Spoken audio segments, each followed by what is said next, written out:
Pemirsa, saat ini Anda menyaksikan live breaking news bersama saya, Saradita. Balai Legislasi atau Balek DPR menggelar rapat membahas revisi Undang-Undang Pilkada pada Rabu 21 Agustus 2024. Salah satu materi yang akan dibahas adalah pasal 40 yang baru saja tertuang dalam putusan Mahkamah Konstitusi terkait ambang batas partai politik untuk pencalonan kepala daerah dalam pilkada. Rapat ini dijadwalkan sehari setelah putusan MK. Diketahui dalam putusannya, MK menurunkan ambang batas pencalonan Pilkada Jakarta menjadi 7,5%. Wakil Ketua Badan Legislasi DPP Ahmad Baidowi menilai dapat dipastikan bahwa Balek turut menyoroti putusan MK dalam melakukan penyusunan RUU Pilkada. Rapat akan diselenggarakan dalam 3 tahapan. Pertama, pukul 10 waktu Indonesia Barat, berupa rapat kerja dengan pemerintah dan DPD RI dalam rangka pembahasan RUU tentang perubahan keempat atas Undang-Undang Nomor 1 Tahun 2015 tentang penetapan peraturan pemerintah pengganti Undang-Undang Nomor 1 Tahun 2014 tentang pemilihan gubernur, bupati dan wali kota menjadi undang-undang atau RUU Pilkada. Kemudian pukul 13 waktu Indonesia Barat digelar rapat panja pembahasan RUU Pilkada. Lalu rapat ketiga pukul 19 waktu Indonesia Barat diisi dengan rapat kerja dengan pemerintah dan DPD RI dalam rangka pengambilan keputusan atas hasil pembahasan RUU Pilkada. Seluruh rapat akan digelar di ruang rapat Balek Nusantara 1, lantai 1. Ada dugaan undangan rapat Balek DPR ini untuk menganulir putusan Mahkamah Konstitusi yang pada putusannya hari Selasa kemarin menurunkan ambang batas pencalonan kepala daerah. Berdasarkan putusan MK nomor 60, pencalonan kepala daerah dari partai politik tidak lagi menggunakan ketentuan ambang batas kursi DPRD 20% atau suara sah 25%. Ambang batas persentase untuk pencalonan dari partai politik turun menjadi 7,5%. Putusan MK tersebut membuat peluang PDIP mengusung calonnya sendiri di Pilkada Jakarta menjadi terbuka lebar. Anies Baswedan disebut-sebut akan diusung PDIP berpasangan dengan kader PDIP lainnya, yaitu Rano Karno. Kabar lain menyebutkan Anies akan dipasangkan dengan kader lain dari PDIP yang sekarang menjadi Ketua LKPP RI, Hendrar Prihadi. Di DPRD Jakarta, hasil pemilu 2024, PDIP hanya memiliki 15 kursi di DPRD DKI Jakarta. Sementara syarat minimal partai politik bisa mencalonkan dukungannya yang semula adalah 22 kursi. Aturan baru MK ini yang menurunkan batas tersebut dihitung dari perolehan suara 7,5% dari total penduduk DKI Jakarta dan PDIP lolos syarat tersebut. Dengan putusan tersebut, maka PDIP juga berpeluang mengusung calonnya sendiri di berbagai pilkada di daerah, tidak hanya di Pilkada Jakarta. Ini jelas menguntungkan PDIP dan sejumlah partai lainnya yang memiliki suara cukup banyak di pemilu 2024. Di Pilkada Jakarta, semula Anies Baswedan gagal mendapatkan tiket untuk bertarung di Pilgub Jakarta. Partai yang sebelumnya menyokong Anies, yakni PKB, PKS, dan Nasdem, meninggalkan dia dan memilih bergabung ke Koalisi Indonesia Maju atau KIN Plus.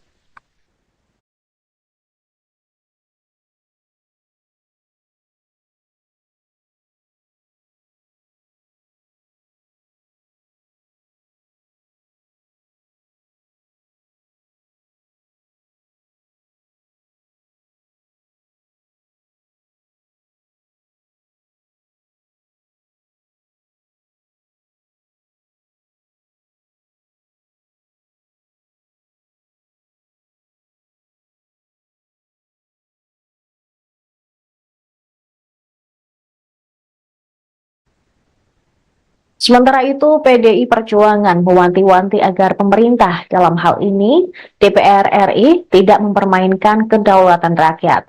Pernyataan tersebut disampaikan oleh Ketua DPP PDIP Bidang Reformasi Sistem Hukum Nasional, Roni Talapesi, saat mendapat informasi bahwa Balik DPR RI bakal menggelar rapat membahas revisi Undang-Undang Pilkada.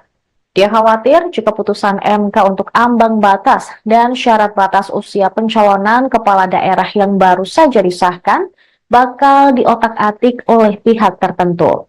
Roni pun heran kenapa DPR secara tiba-tiba membahas RUU tersebut setelah adanya putusan MK. Terlebih putusan terbaru MK soal gugatan nomor 60 dan 70 tentang pilkada sudah bersifat final dan mengikat. Menurutnya, rencana rapat tersebut adalah upaya untuk mengembalikan peraturan sebelum adanya putusan MK. Dia pun meminta seharusnya semua pihak bisa menghargai yang telah diputuskan oleh Mahkamah Konstitusi. Roni juga meminta masyarakat agar terus mengawal proses pembahasan RUU Pilkada 2024 di Balik DPR RI yang digelar pada hari ini pukul 10 waktu Indonesia Barat.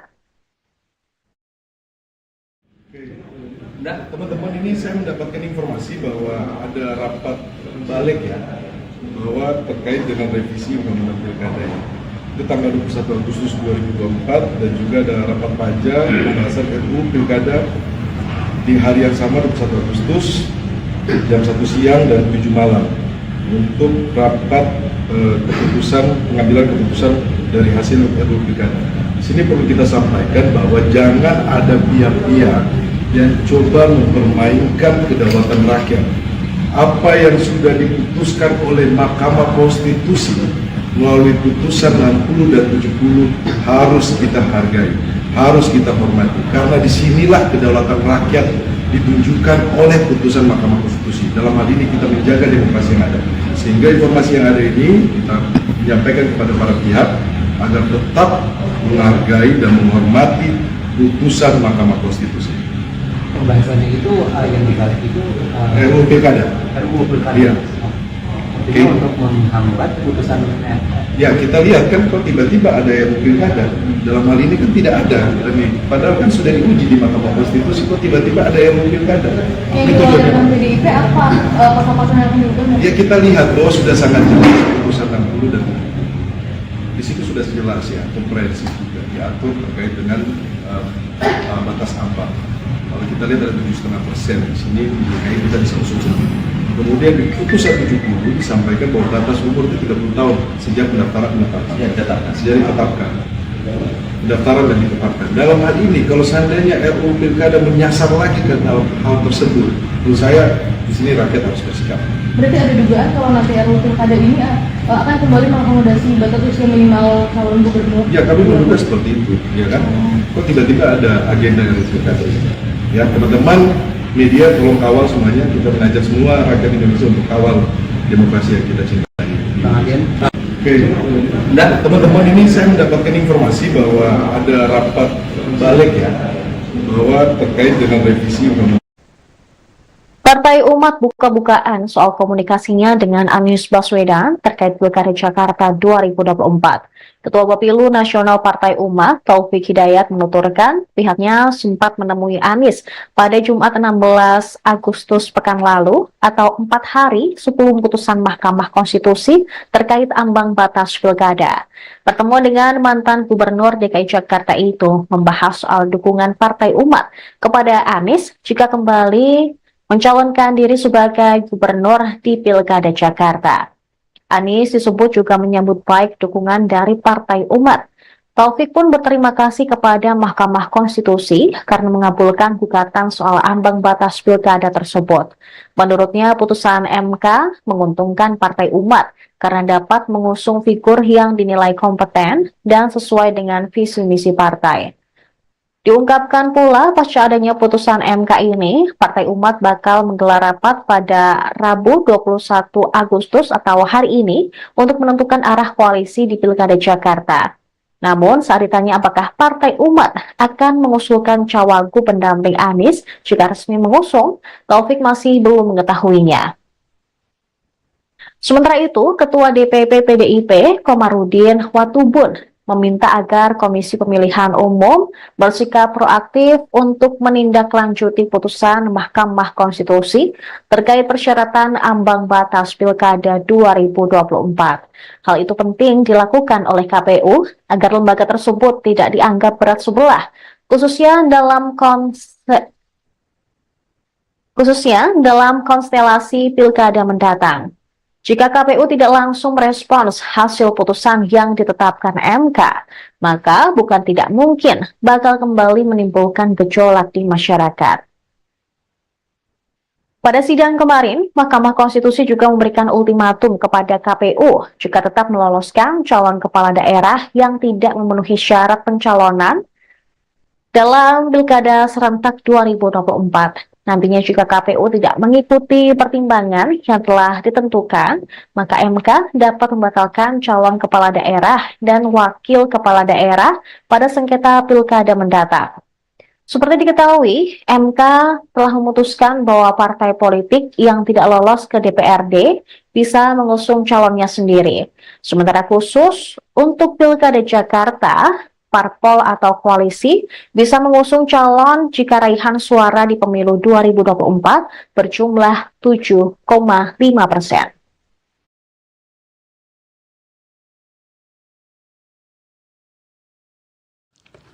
Bahwa selain pendekatan sejarah pengaturan historical approach di atas, secara sistematis batasan usia minimum untuk dapat diajukan sebagai calon gubernur dan calon wakil gubernur dan calon bupati dan wakil bupati serta calon wali kota dan wakil wali kota selalu ditempatkan dalam bab yang mengatur mengenai persyaratan calon. Dalam hal ini Undang-Undang 22 tahun 2014 mengatur dalam bab 4 peserta pemilihan dan persyaratan calon. Perpu 1 2014 mengatur dalam bab 3 persyaratan calon. Undang-Undang 1 2015 mengatur dalam bab 3 persyaratan calon. Undang-Undang 8 2015 mengatur dalam bab 3 persyaratan calon. Dan Undang-Undang 10 2016 mengatur dalam bab 3 persyaratan calon. Setelah membaca sistematika 4 undang-undang dan perpu tersebut, persyaratan batas usia minimum selalu diatur dan ditempatkan pada kelompok bab yang mengatur ihwal persyaratan calon, bukan dalam bab lain. Pendekatan sistematis tersebut tidak cukup dengan hanya meletakkannya dalam struktur sistematis ketentuan peraturan perundang-undangan, tetapi juga dapat dibaca dan dipahami dalam konteks tahapan pemilihan kepala daerah. Dalam hal ini, norma pasal 5 ayat 3 Undang-Undang 8 2015 menentukan tahapan penyelenggaraan pemilihan kepala daerah dan wakil kepala daerah meliputi A, B, dan seterusnya sampai J dianggap telah diucapkan. Berdasarkan uraian sebagaimana dikemukakan di atas, terdapat urutan rangkaian atau tahapan kegiatan yang berada dalam satu kelindan, yaitu tahapan pendaftaran, penelitian persyaratan calon, dan penetapan calon kepala daerah dan wakil kepala daerah. Karena berada dalam satu kelindan, semua yang menyangkut persyaratan harus dipenuhi sebelum dilakukan penetapan calon. Artinya dalam batas penalaran yang wajar, penelitian keterpenuhan persyaratan tersebut harus dilakukan sebelum tahapan penetapan pasangan calon. Dalam hal ini, semua syarat sebagaimana diatur dalam pasal 7 Undang-Undang 10 2016 harus dipastikan telah dipenuhi sebelum penyelenggara inkasu KPU menetapkan calon kepala daerah dan wakil kepala daerah. Artinya lagi, tahapan-tahapan berikutnya seperti pemungutan suara, penghitungan suara, dan rekapitulasi hasil penghitungan suara dan penetapan calon terpilih bukan merupakan tahapan yang dapat dijadikan sebagai titik atau batas untuk menilai dan menetapkan keterpenuhan syarat sebagai calon kepala daerah dan wakil kepala daerah. Bahwa dalam tataran praktik selama ini, setidaknya sejak pemilihan kepala daerah dan wakil kepala daerah dilaksanakan secara langsung oleh rakyat, titik atau batas untuk menentukan keterpenuhan syarat dilakukan dalam kelindan rangkaian sebagaimana dikemukakan di atas. Artinya, batas penentuan keterpenuhan syarat dimaksud dilakukan pada tahapan penetapan pasangan calon kepala daerah dan wakil kepala daerah. Fakta empirik yang membuktikan penentuan keterpenuhan persyaratan itu dihitung atau ditentukan pada tahapan tersebut dapat ditelisik dari rangkaian pelaksanaan tahapan yang dilakukan oleh penyelenggara pemilihan kepala daerah selama ini. Dalam hal ini misalnya, sejak pemilihan kepala daerah dan wakil kepala daerah yang diselenggarakan serentak terhitung mulai tahun 2015, 2017, 2018, dan 2020, titik atau batas penentuan keterpenuhan persyaratan calon selalu dilakukan pada tahapan penetapan pasangan calon kepala daerah dan wakil kepala daerah. Bahwa selain ketiga pendekatan di atas, Mahkamah perlu membandingkan comparative approach, titik atau batas penentuan keterpenuhan persyaratan calon kepala daerah dan calon wakil kepala daerah dengan titik atau batas penentuan keterpenuhan persyaratan calon anggota legislatif serta calon presiden dan calon wakil presiden. Dalam hal ini, penentuan keterpenuhan syarat sebagai peserta pemilu calon anggota DPR, DPRD dilakukan pada tahap penetapan peserta pemilihan umum. Misalnya, penetapan calon anggota DPR, DPD, dan DPRD ditentukan ketika penetapan daftar calon tetap. Begitu pula dalam pemilihan presiden dan wakil presiden. Keterpenuhan syarat calon ditentukan ketika penetapan sebagai pasangan calon. Artinya, segala persyaratan yang harus dipenuhi pada tahap pencalonan harus tuntas ketika ditetapkan sebagai calon dan harus selesai sebelum penyelenggaraan tahapan pemilihan berikutnya. Menimbang bahwa setelah melakukan berbagai pendekatan untuk memahami secara komprehensif perihal penentuan titik atau batas penentuan syarat calon sebagaimana diuraikan dalam pertimbangan hukum pada paragraf 3.15 di atas, penting bagi Mahkamah untuk menegaskan beberapa hal berikut untuk dijadikan sebagai pedoman dan dasar hukum bagi penyelenggara pemilihan dalam menilai dan atau menetapkan keterpenuhan syarat usia minimum calon kepala daerah dan wakil kepala daerah sebagai berikut. Bahwa secara tekstual, pasal 7 ayat 2 huruf E Undang-Undang 10 2016 adalah benar tidak mencantumkan secara eksplisit ihwal frasa terhitung sejak penetapan pasangan calon. Namun semua pengaturan yang terkait dengan penyelenggaraan pemilihan umum, baik pemilihan calon anggota DPR, DPD, DPRD, maupun pemilihan calon presiden dan wakil presiden tidak mencantumkan frasa dimaksud. Sekalipun tidak mencantumkan secara eksplisit, secara historis, sistematis, praktik selama ini, dan perbandingan dengan pemilihan lain, penentuan batas usia minimum menjadi kepala daerah dan wakil kepala daerah selalu dihitung atau menggunakan titik atau batas sejak penetapan calon. Penentuan titik atau batas demikian telah menjadi semacam postulat dalam penyelenggaraan pemilihan, sehingga tidak bisa dibuatkan pengecualian dalam kontestasi pemilihan kepala daerah dan wakil kepala daerah. Artinya, jikalau pemilihan kepala daerah dan wakil kepala daerah dikecualikan, yaitu penentuan titik batas usia minimum bagi calon kepala daerah dan wakil kepala daerah dibenarkan pada tahap setelah penetapan calon, sama saja Mahkamah membenarkan anomali dalam hukum pemilihan umum. Apabila diletakkan dalam harmonisasi dan sinkronisasi hukum pemilihan umum, peluang atau kemungkinan adanya anomali dalam pemilihan kepala daerah harus dicegah karena tidak terdapat lagi perbedaan rejim pemilihan, yaitu perbedaan antara rejim pemerintahan daerah dan rejim pemilihan umum. Bahwa pengaturan mengenai persyaratan batas usia minimum calon kepala daerah tidak mengalami perubahan mulai dari berlakunya Undang-Undang 22 2014 sampai dengan Undang-Undang 10 2016, yaitu berusia paling rendah 30 tahun untuk calon gubernur dan calon wakil gubernur, serta 25 tahun untuk calon bupati dan calon wakil bupati, serta calon wali kota dan calon wakil wali kota. Terkait dengan syarat usia dimaksud, selama tidak ada ketentuan yang mengatur mengenai pembatasan usia dalam Undang-Undang Dasar NRI tahun 1945, hal demikian berarti konstitusi atau hukum dasar menyerahkan penentuan batas usia tersebut kepada pembentuk undang-undang untuk mengaturnya. Dengan kata lain, batasan persyaratan usia minimum dianggap sebagai bahagian dari kebijakan pembentuk undang-undang. Oleh karena itu, persyaratan usia minimum untuk pengisian jabatan dalam pemerintahan termasuk jabatan yang diisi melalui pemilihan umum dapat ditentukan berbeda satu dengan yang lainnya. Bahwa sebagaimana telah diuraikan dalam pendekatan sistematis tersebut di atas, ketentuan mengenai pembatasan syarat usia minimum calon kepala daerah dan calon wakil kepala daerah berada dalam bab mengenai persyaratan calon. Berkenaan dengan hal tersebut, Undang-Undang Nomor 12 Tahun 2011 tentang pembentukan peraturan perundang-undangan menjelaskan perihal batang tubuh peraturan perundang-undangan memuat semua materi atau muatan peraturan perundang-undangan yang dirumuskan dalam pasal atau beberapa pasal. Pengelompokan materi muatan tersebut dirumuskan secara lengkap sesuai dengan kesamaan materi yang bersangkutan. Jika terdapat materi muatan yang diperlukan tapi tidak dapat dikelompokkan dalam ruang lingkup pengaturan yang sudah ada, materi tersebut dimuat dalam bab ketentuan lain-lain.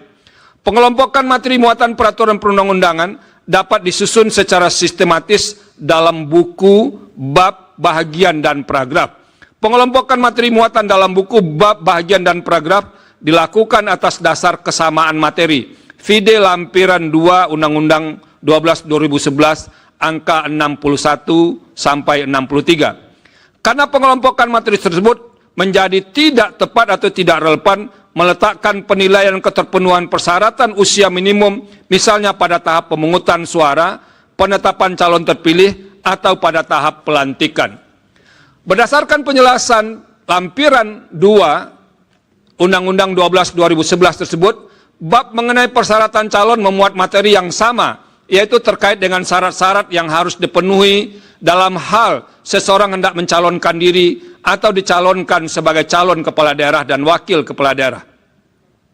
Setelah dilakukan penelitian, persyaratan minimum tersebut harus dipenuhi ketika seseorang ditetapkan sebagai calon. Tidak hanya usia minimum, semua persyaratan dalam pasal 7 ayat 2 Undang-Undang 10 2016 harus dipenuhi pada tahap pencalonan. Dalam hal ini, sebagaimana permohonan aku, ketentuan pasal 7 ayat 2 huruf E Undang-Undang 10 2016 mengenai syarat minimum usia calon kepala daerah harus dipenuhi apabila seseorang mendaftar untuk mencalonkan diri atau dicalonkan sebagai calon kepala daerah. Bahkan pasal 42 ayat 3 Undang-Undang 10 2016 secara eksplisit menentukan calon gubernur dan calon wakil gubernur, calon bupati dan calon wakil bupati, serta calon wali kota dan calon wakil wali kota harus memenuhi persyaratan sebagaimana dimaksud dalam pasal 7 Undang-Undang 10 2016. Konstruksi norma dimaksud telah jelas mengamanatkan persyaratan sebagaimana dimaksud pada pasal 7 Undang-Undang 10 2016, termasuk dalam hal ini persyaratan usia minimum harus dipenuhi calon kepala daerah dan calon wakil kepala daerah ketika mendaftarkan diri sebagai calon. Kemudian oleh penyelenggara pemilihan setelah dilakukan penelitian ihwal keterpenuhan persyaratan maksud ditetapkan sebagai calon.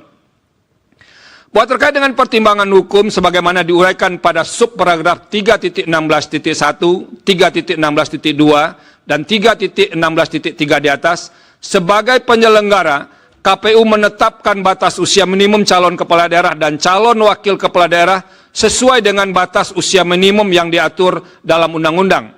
Berkenaan dengan hal ini, penting bagi Mahkamah menegaskan, titik atau batas untuk menentukan usia minimum dimaksud dilakukan pada proses pencalonan yang bermuara pada penetapan calon kepala daerah dan calon wakil kepala daerah. Perihal demikian, dalam posisi sebagai penyelenggara, bila mana KPU memerlukan peraturan teknis untuk menyelenggarakan materi dalam norma pasal 7 ayat 2 huruf E Undang-Undang 10 2016, peraturan teknis dimaksud dibuat sesuai dengan materi dalam Undang-Undang AKU. Tidak hanya itu, sesuai dengan prinsip erga omnes, pertimbangan hukum dan pemaknaan mahkamah terhadap pasal 7 ayat 2 huruf E Undang-Undang 10 2016 mengikat semua penyelenggara, kontestan pemilihan, dan semua warga negara. Dengan demikian, jika penyelenggara tidak mengikuti pertimbangan dalam putusan Mahkamah AKU sebagai kekuasaan kehakiman yang berwenang menyelesaikan sengketa hasil pemilihan, calon kepala daerah dan calon wakil kepala daerah yang tidak memenuhi syarat dan kondisi dimaksud berpotensi untuk dinyatakan tidak sah oleh Mahkamah. Menimbang bahwa setelah Mahkamah mempertimbangkan secara utuh dan komprehensif berdasarkan pada pendekatan historis, sistematis, praktek selama ini, dan perbandingan pasal 7 ayat 2 huruf E Undang-Undang 10 2016 merupakan norma yang sudah jelas, terang benderang, bak basuluh matahari, ini pepatah orang Minang ini, atau bahasa Jawanya ceto welo welo, sehingga terhadapnya tidak dapat dan tidak perlu diberikan pemaknaan, diulangi, sehingga terhadapnya tidak dapat dan tidak perlu diberikan atau ditambahkan makna lain atau berbeda selain dari yang dipertimbangkan dalam putusan aku, yaitu persyaratan dimaksud harus dipenuhi pada proses pencalonan yang bermuara pada penetapan calon. Dalam batas penalaran yang wajar, menambahkan pemaknaan baru pada pasal 7 ayat 2 huruf E Undang-Undang 10 2016 termasuk seperti yang dimohonkan para pemohon, justru akan memosisikan norma aku menjadi berbeda sendiri atau anomali di antara semua norma dalam lingkup persyaratan calon kepala daerah dan calon wakil kepala daerah. Bila mana terhadap norma pasal 7 ayat 2 huruf E Undang-Undang 10 2016 ditambahkan makna seperti yang dimohonkan para pemohon, norma lain yang berada dalam rumpun syarat calon berpotensi dimaknai tidak harus dipenuhi pada saat pendaftaran, penelitian, dan penetapan sebagai calon kepala daerah dan calon wakil kepala daerah. Kalau kondisi demikian terjadi, pemaknaan baru dimaksud potensial menimbulkan ketidakpastian hukum terhadap syarat lain yang diatur dalam pasal 7 ayat 2 Undang-Undang 10 2016. Artinya pemaknaan tersebut tidak sejalan dengan jaminan kepastian hukum sebagaimana diatur dalam pasal 28D ayat 1 Undang-Undang Dasar NRI tahun 1945. Menimbang bahwa berdasarkan seluruh yang pertimbangan hukum di atas, telah ternyata norma pasal 7 ayat 2 huruf P Undang-Undang 10 2016 yang mengatur mengenai syarat minimum usia calon kepala daerah telah memberikan kepastian hukum yang adil sebagaimana dinyatakan dalam pasal 28D ayat 1 Undang-Undang Dasar NRI tahun 1945, bukan seperti yang didalilkan oleh para pemohon. Dengan demikian, dalil-dalil para pemohon adalah tidak beralasan menurut hukum untuk seluruhnya. Menimbang bahwa terhadap hal-hal lain dan selain dan selebihnya tidak dipertimbangkan lebih lanjut karena dinilai tidak ada relevansinya. Konklusi berdasarkan penilaian atas fakta dan hukum sebagaimana diuraikan di atas, Mahkamah berkesimpulan 4.1, 4.2, 4.3, 4.3, 4.4 dianggap telah diucapkan. Berdasarkan Undang-Undang Dasar Negara Republik Indonesia tahun 1945, Undang-Undang Nomor 24 tahun 2003 tentang Mahkamah Konstitusi, dan seterusnya dianggap telah diucapkan. Amar putusan mengadili dalam provisi menolak permohonan provisi para pemohon. Dalam pokok permohonan, menolak permohonan para pemohon untuk seluruhnya.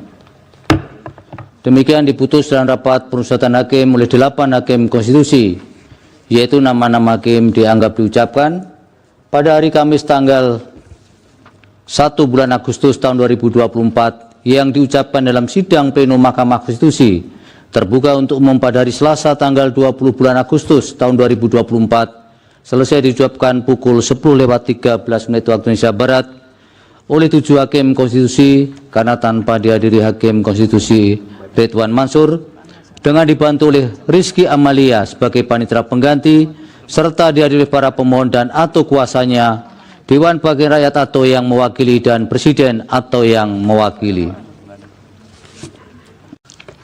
Bahwa selain pendekatan sejarah pengaturan historical approach di atas, secara sistematis batasan usia minimum untuk dapat diajukan sebagai calon gubernur dan calon wakil gubernur dan calon bupati dan wakil bupati serta calon wali kota dan wakil wali kota selalu ditempatkan dalam bab yang mengatur mengenai persyaratan calon. Dalam hal ini Undang-Undang 22 tahun 2014 mengatur dalam bab 4 peserta pemilihan dan persyaratan calon. Perpu 1 2014 mengatur dalam bab 3 persyaratan calon. Undang-Undang 1 2015 mengatur dalam bab 3 persyaratan calon. Undang-Undang 8 2015 mengatur dalam bab 3 persyaratan calon, dan Undang-Undang 10 2016 mengatur dalam bab 3 persyaratan calon. Setelah membaca sistematika 4 undang-undang dan Perpu tersebut, persyaratan batas usia minimum selalu diatur dan ditempatkan pada kelompok bab yang mengatur ihwal persyaratan calon, bukan dalam bab lain. Pendekatan sistematis tersebut tidak cukup dengan hanya meletakkannya dalam struktur sistematis ketentuan peraturan perundang-undangan, tetapi juga dapat dibaca dan dipahami dalam konteks tahapan pemilihan kepala daerah. Dalam hal ini, norma pasal 5 ayat 3 Undang-Undang 8 2015 menentukan tahapan penyelenggaraan pemilihan kepala daerah dan wakil kepala daerah meliputi A, B, dan seterusnya sampai J dianggap telah diucapkan. Berdasarkan uraian sebagaimana dikemukakan di atas, terdapat urutan rangkaian atau tahapan kegiatan yang berada dalam satu kelindan, yaitu tahapan pendaftaran, penelitian persyaratan calon, dan penetapan calon kepala daerah dan wakil kepala daerah. Karena berada dalam satu kelindan, semua yang menyangkut persyaratan harus dipenuhi sebelum dilakukan penetapan calon. Artinya dalam batas penalaran yang wajar, penelitian keterpenuhan persyaratan tersebut harus dilakukan sebelum tahapan penetapan pasangan calon. Dalam hal ini, semua syarat sebagaimana diatur dalam pasal 7 Undang-Undang 10 2016 harus dipastikan telah dipenuhi sebelum penyelenggara inkasu KPU menetapkan calon kepala daerah dan wakil kepala daerah.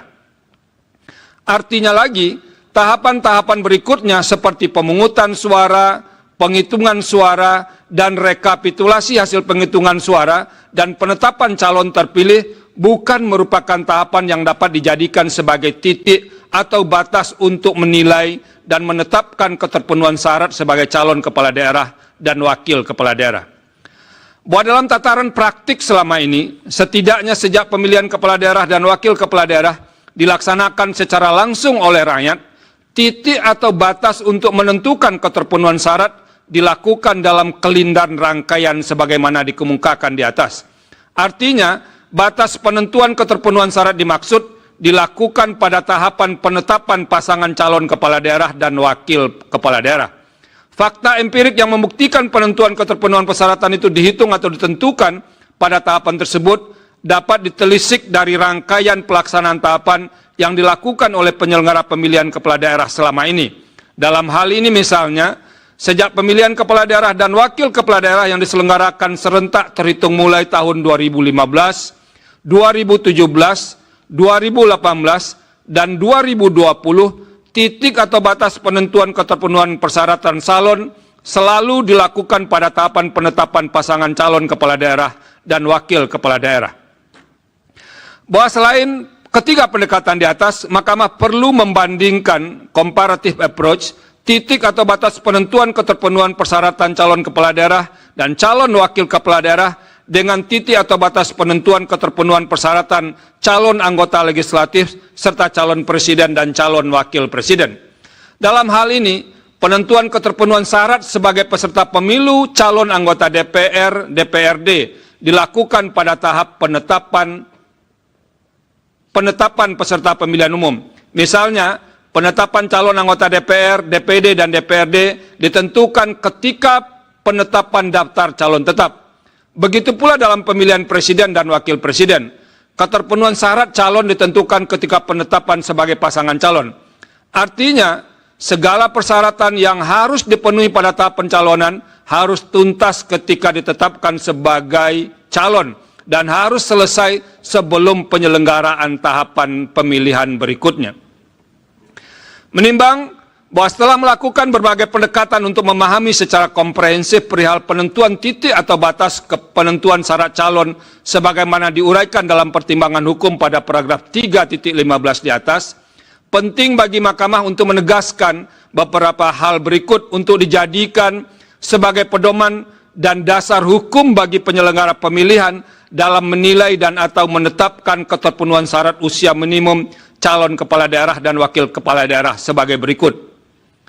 Bahwa secara tekstual, pasal 7 ayat 2 huruf E Undang-Undang 10 2016 adalah benar tidak mencantumkan secara eksplisit ihwal perasa terhitung sejak penetapan pasangan calon. Namun semua pengaturan yang terkait dengan penyelenggaraan pemilihan umum, baik pemilihan calon anggota DPR, DPD, DPRD, maupun pemilihan calon presiden dan wakil presiden tidak mencantumkan frasa dimaksud. Sekalipun tidak mencantumkan secara eksplisit, secara historis, sistematis, praktik selama ini, dan perbandingan dengan pemilihan lain, penentuan batas usia minimum menjadi kepala daerah dan wakil kepala daerah selalu dihitung atau menggunakan titik atau batas sejak penetapan calon. Penentuan titik atau batas demikian telah menjadi semacam pos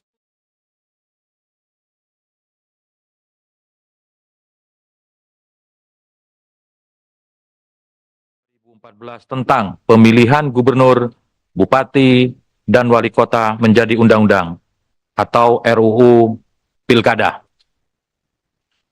Sesuai dengan laporan sekretariat, rapat ini telah dihadiri oleh 28 orang anggota dari 80 anggota dari 9 fraksi lengkap. Bahkan ini tergolong rapat paling ramai, Pak Menteri.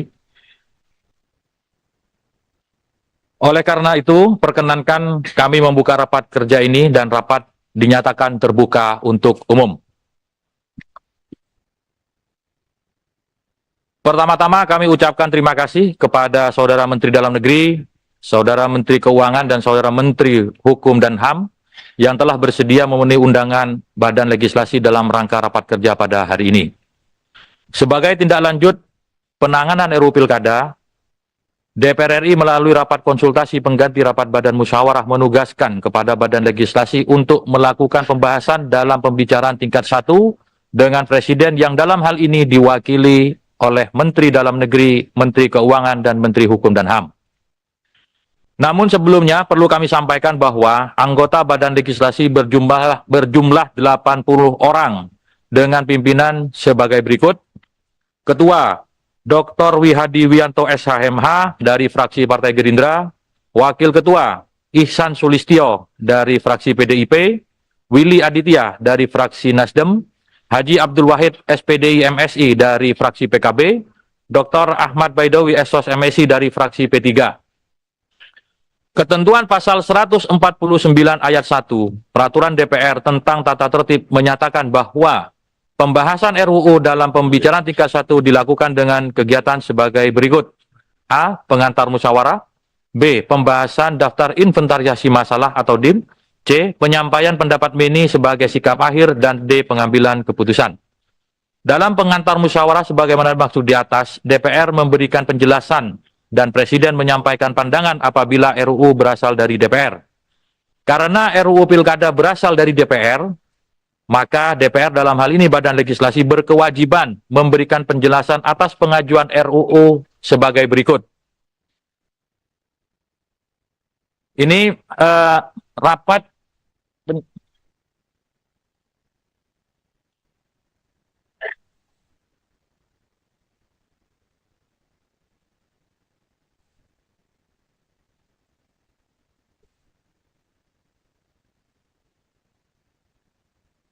Jadi perlu kami jelaskan bahwa RUU ini merupakan usul inisiatif DPR. Jadi waktu itu dimulai pada tanggal 23 bulan Oktober tahun 2023. Jadi bukan baru kemarin, tapi memang ini RUU yang sudah diusulkan oleh DPR tahun lalu. Dan disahkan di paripurna menjadi usul inisiatif DPR pada tanggal 21 November 2023. Tetapi karena kita menghadapi pemilu, tahu sama tahu, semua sibuk, kemudian sempat tertunda. Dan semakin tertunda karena waktu itu ada putusan Mahkamah Konstitusi mengenai penjadwalan pilkada yang tidak ditunda lagi. Waktu itu sempat ada MK memutuskan tidak ada perubahan jadwal pilkada, sehingga hal yang paling krusial kemudian ditunda lagi, dan akhirnya hari ini kita bisa mendapatkan penugasan dari DPR, dan surprise dari pemerintah itu sudah lama, dan kemarin kita mendapatkan penugasan dari pimpinan DPR untuk melaksanakan pembahasan RUU, pembahasan tingkat 1. Jadi ini bukan RUU yang baru diusulkan, tapi merupakan kelanjutan dari usul inisiatif DPR yang dalam hal ini hari ini merupakan kelanjutan dalam hal pembahasan di tingkat 1. Saya kira itu sekedar penjelasan singkat mengenai risalah ataupun riwayat RUU ini.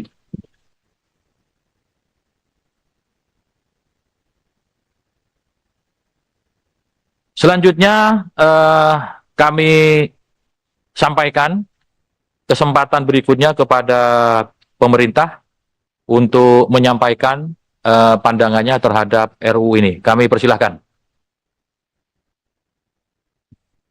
Terima kasih.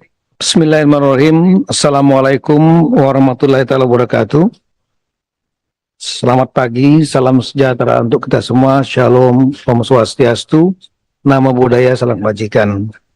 Yang kami hormati dan kami muliakan pimpinan dan segenap anggota Badan Legislatif, saya ulangi Badan Legislasi DPR RI, kemudian yang mewakili DPD RI, Menteri Hukum dan Hak Asasi Manusia, kemudian Menteri Keuangan RI yang diwakili oleh staf ahli saat ini, Bapak-bapak dan Ibu-ibu sekalian yang kami hormati. Pertama-tama tentu kita dengan tiada hentinya manjat bersyukur kepada Allah SWT, Tuhan Yang Maha Kuasa, karena telah dapat bersama-sama hadir di ruangan ini untuk melaksanakan rapat kerja sesuai dengan undangan dari DPR RI nomor B 9825 2024 tanggal 20 Agustus 2024. Bapak Ibu sekalian, seperti tadi telah disampaikan oleh pimpinan bahwa agenda kali ini adalah membahas mengenai masalah revisi Undang-Undang Pilkada nomor 10 tahun 2016. Sebetulnya adalah hal yang sudah lama berdasarkan inisiatif DPR RI, Surat Ketua DPR RI nomor B 14052 2023 tanggal 21 November 2023. Hal penyampaian RUU usul DPR RI. Dan pemerintah, Bapak Presiden telah mengeluarkan surat Presiden nomor R.02 Presiden 01 2004 tanggal 22 Januari 2024 hal penunjukan wakil pemerintah untuk membahas rancangan undang-undang tentang perubahan keempat atas Undang-Undang nomor 1 tahun 2015 tentang penetapan peraturan pemerintah pengganti Undang-Undang nomor 1 tahun 2014 tentang pemilihan gubernur, bupati, wali kota menjadi undang-undang. Di dalam surpres ini ditugaskan Menteri Dalam Negeri bersama-sama dengan Menteri Keuangan dan Menteri Hukum dan Hak Asasi Manusia untuk mewakili pemerintah dalam pembahasan RUU dimaksud. Pemerintah menindaklanjuti dengan melaksanakan 6 kali rapat penyusunan daftar inventarisasi masalah atau DIM terkait RUU dan perubahan substansi pada RUU pemilihan kepala daerah yang teridentifikasi. Terdapat 42 pasal dengan total DIM sebanyak 496. Selanjutnya, rapat dilaksanakan secara komprehensif bersama Kementerian Politik, Hukum dan Keamanan, Kementerian Dalam Negeri, Kementerian Sekretariat Negara, Kementerian Kumham, Kementerian Keuangan, juga melibatkan KPU, Bawaslu, DKPP. Dan DIM dimaksud yang tadi ada 466 dan mengidentifikasi 42 pasal. Ada 12 pasal usulan pemerintah saat itu dan ada 30 pasal usulan baru dari DPR RI. Dan ini telah disampaikan dengan surprise sekali lagi kepada Ketua DPR RI tanggal 22 Januari 2024. berkenaan dengan undangan yang ada kami terima tanggal 20 Agustus 2004, maka kami tentu sangat menghormati DPR RI sebagai mitra dan lembaga tinggi negara. Kami hadir. Memang selalu setiap undangan dari DPR RI, DPD RI, lembaga tinggi negara, kami pemerintah selalu menghormati untuk hadir. Berkaitan dengan pembahasan ini, maka kami melihat bahwa ada sejumlah DIM yang mungkin sudah tidak sesuai lagi dengan konteks saat ini. Sehingga mungkin yang dibahas adalah yang sesuai dengan konteks yang memang masih relevan dengan situasi saat ini. Ada beberapa di antaranya yang sudah tidak relevan lagi dan kami usulkan untuk tidak dibahas. Misalnya masalah adanya usulan penyerentakan pengucapan sumpah janji pelantikan DPRD di bulan November 2004. Saat itu ada usulan seperti itu. Dan kemudian karena tidak ada pembahasan revisi Undang-Undang Pilkada saat itu, maka kita menggunakan Undang-Undang Nomor 10 Tahun 2016 tentang pemilihan kepala daerah tadi, atau kita singkat dengan Undang-Undang tentang Pilkada, sehingga anggota dan pimpinan DPRD yang terpilih hasil pemilu 14 Februari sudah dilaksanakan pelantikan secara bertahap, tidak dilakukan secara serentak. Bertahap sesuai dengan masa jabatannya sudah habis dan sudah berlangsung pelantikan tersebut di tiap-tiap daerah sesuai dengan masa jabatannya berakhir. Sehingga usulan untuk pelantikan DPRD provinsi, kabupaten, kota secara serentak, otomatis usulan ini kita drop dalam DIM ini. Yang lain adalah isu mengenai mempercepat pemungutan suara 27 November menjadi September saat itu, termasuk usulan dari DPR RI, kami lihat juga tidak relevan. Karena di dalam rapat terakhir di Komisi 2, antara DPR RI yang diwakili Komisi 2, kemudian pemerintah yang diwakili oleh kami Mendagri, Menkumham, dan Menteri Keuangan, dan juga dihadiri oleh penyelenggara pemilu, KPU, Bawaslu, dan DKPP, disepakati pemungutan suara harinya tetap pada tanggal 27 November. Dan ini sudah masuk dalam PKPU juga. Kami menganggap ini juga sudah tidak relevan. Kita sudah menyepakati tanggal 27 November dan semua tahapan sudah diatur dalam peraturan KPU.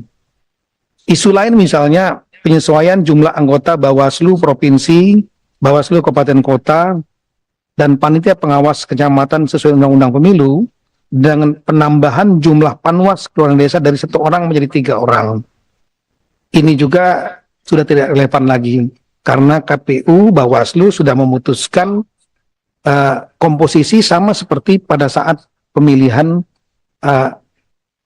presiden, wakil presiden, dan legislatif 14 Februari yang lalu untuk efisiensi, sehingga menggunakan personel-personel yang ada juga, yang sudah berpengalaman pada saat Februari.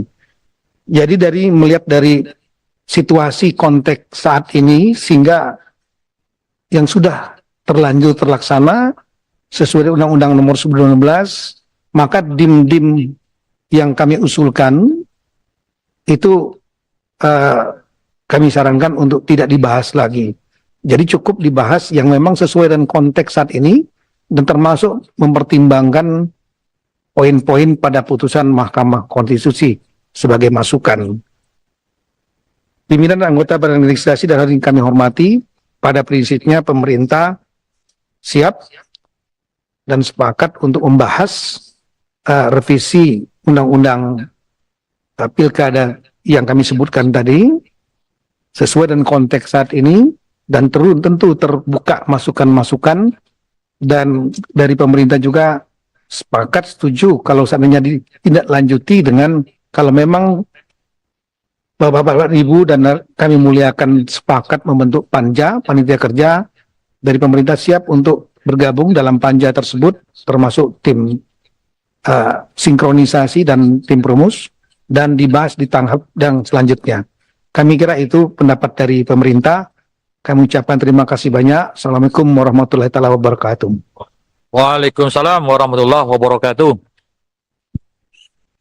Terima kasih Pak Mendagri yang sudah menyampaikan pandangan dari pemerintah. Selanjutnya adalah pandangan dari Ketua Komite 1 DPD RI, tetapi karena masih dalam perjalanan, sudah diundang. Jadi untuk memastikan kepada teman-teman bahwa terkait dengan Undang-Undang Pilkada, DPD juga kita libatkan. Sudah kita undang, tetapi masih dalam perjalanan. Maka kita lanjutkan. Setelah kita mendengarkan pandangan tadi, maka sesuai dengan ketentuan dalam pasal 153 Peraturan DPR RI tentang tata tertib, bahwa rapat kerja antara komisi, gabungan komisi, badan legislasi, panitia khusus, atau badan anggaran bersama dengan menteri yang mewakili presiden, terlebih dahulu menyepakati jadwal rapat pembicaraan tingkat 1, pembahasan RUU, serta waktu penyusunan dan penyerahan DIM. Oleh karena RUU Pilkada ini berasal dari DPR, maka yang menyusun daftar inventarisasi masalah atau DIM adalah pemerintah. Perlu kami sampaikan bahwa pemerintah telah menyampaikan DIM kepada DPR RI. Untuk itu, sesuai dengan kebiasaan konvensi pembahasan RUU dalam pembicaraan tingkat 1, ada dua hal yang menjadi acara rapat kerja siang ini yang perlu disepakati. 1, pengesahan jadwal rapat pembahasan RUU. 2, pengesahan mekanisme pembahasan RUU dalam pembicaraan tingkat 1. Apakah acara tersebut dapat disetujui? Yuk.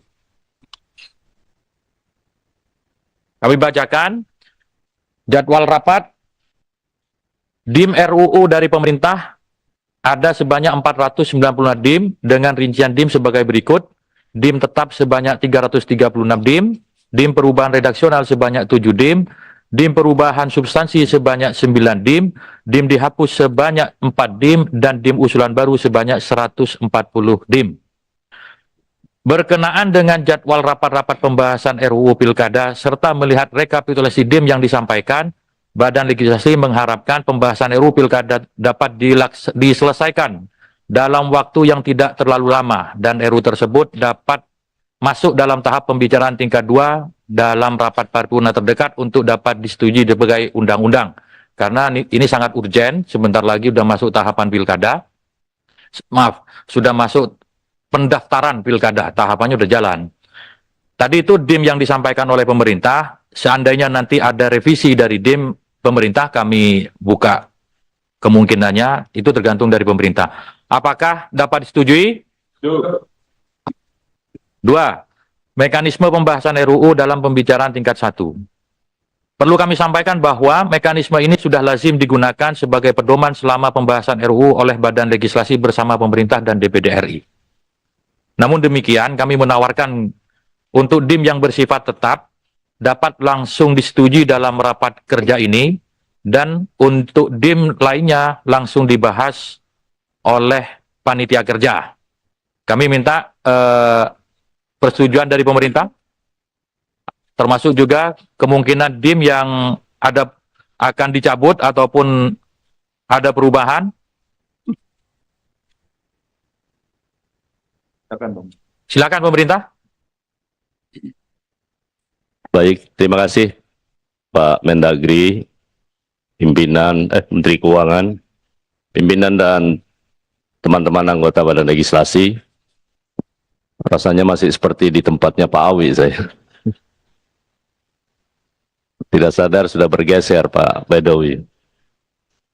Yang pertama tadi kebetulan kan ada 3 pembagian DIM yang sudah masuk dari pemerintah. 1 ada DIM yang bersifat tetap, kemudian ada DIM yang bersifat substansi, ada kalau tidak salah 9, kemudian ada usulan baru, DIM usulan baru dari pemerintah sebanyak kurang lebih 140 DIM. Dengan apa yang disampaikan oleh Pak Mendagri tadi, dengan ini kami nyatakan bahwa DIM usulan baru dari pemerintah kami cabut. Terima kasih. Setuju ya? Saya sebetulnya mau menyampaikan dulu sedikit, Pak. Bentar Pak, kita selesaikan dulu Pak. Ya, ya. Ini karena di DIM yang tetap, seperti tadi sampai ke Pak Mendagri, ada beberapa yang perubahan. Yang mungkin dikeluarkan itu, tapi di sini DIM-nya masih yang harus kita cek ulang juga. Seperti waktu itu yang September kan jadinya ke November tetap. Di draftnya awal itu masih September. Dan disebutkan tetap. Sebetulnya berubah kan. Jadi mohon ada penelitian ulang yang tetap pun kalau ada perubahan kita bisa bahas. Terima kasih. Ya, terima kasih. Ini kan dasarnya waktu sesuai pengajuan berdasarkan surprise. Namun tadi sudah disampaikan oleh Pak Menteri ada perubahan-perubahan nanti menyesuaikan gitu ya. Makasih Pak Nurdin sudah mengingatkan. Dan tadi Pak Menkumham itu merupakan rapat perdana di DPR dan di Balik gitu. Jadi tadi itu sambutan pertama sebagai menteri di DPR itu. Efektif dan efisien, Bang.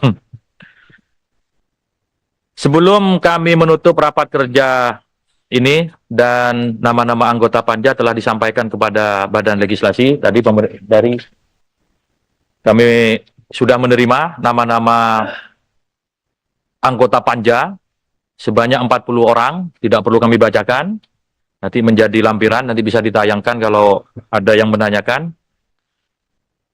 Maka rapat panja... Pimpinan. Ya. Mohon penegasan aja pimpinan, itu untuk tim yang tetap tadi, yang tadi sudah tidak relevan. Contohnya tadi yang disebutkan oleh Pak Mendagri, Ya Pak, nanti tim kita... 452, Bentar. artinya posisi yang sekarang disampaikan ke kita ini tim tetap ini seperti apa? Ini perlu jelas dulu nih. Ya nanti kita lihat berikutnya gitu kan. Kita tutup dulu ini Pak, baru masuk ke panja Pak.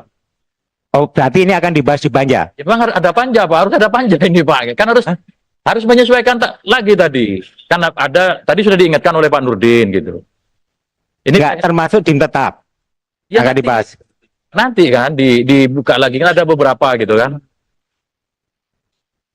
Maka kami umumkan bahwa rapat panja pembahasan RUU Pilkada dapat segera berjalan dan rapat panja kami jadwalkan pada hari ini, Rabu 21 Agustus 2024 pukul 11 WIB. Ya, nanti jam 11 rapat panja, nanti itu jadwalnya, nanti menyesuaikan aja, yang penting rakernya tutup dulu. Dengan disepakatinya jadwal acara dan mekanisme rapat Badan Legislasi, berakhir pula acara rapat kerja pada hari ini. Namun sebelum menutup rapat ini, kami berikan kesempatan terlebih dahulu kepada pemerintah untuk menyampaikan hal-hal yang mungkin dipandang perlu. Ada yang perlu disampaikan pemerintah? Pak Ketua. Ya, Pemerintah?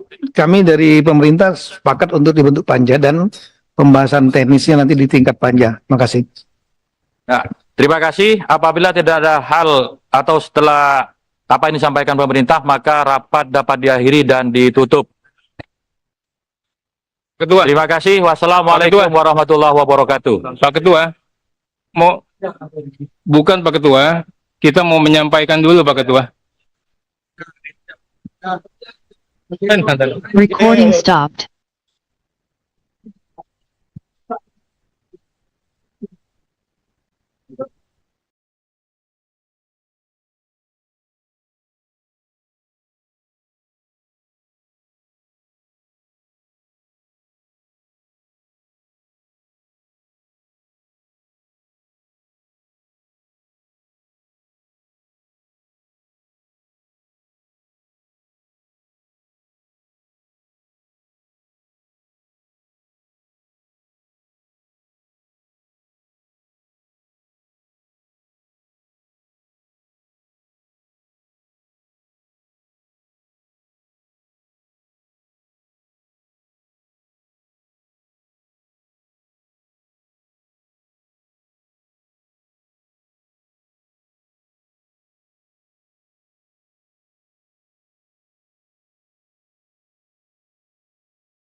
ada perubahan jadwal pilkada, sehingga hal yang paling krusial kemudian ditunda lagi, dan akhirnya hari ini kita bisa mendapatkan penugasan dari DPR, dan surprise dari pemerintah itu sudah lama, dan kemarin kita mendapatkan penugasan dari pimpinan DPR untuk melaksanakan pembahasan RUU, pembahasan tingkat 1. Jadi ini bukan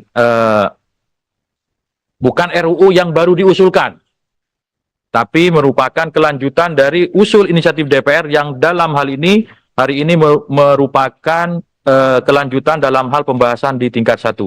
Saya kira itu sekedar penjelasan singkat mengenai risalah ataupun riwayat RUU ini.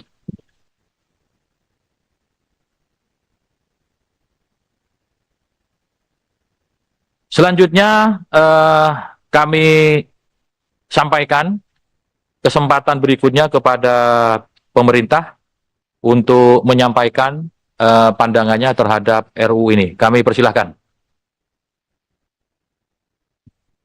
Terima kasih. Bismillahirrahmanirrahim. Assalamualaikum warahmatullahi wabarakatuh. Selamat pagi, salam sejahtera untuk kita semua. Shalom, Om Swastiastu, Namo Buddhaya, salam kebajikan.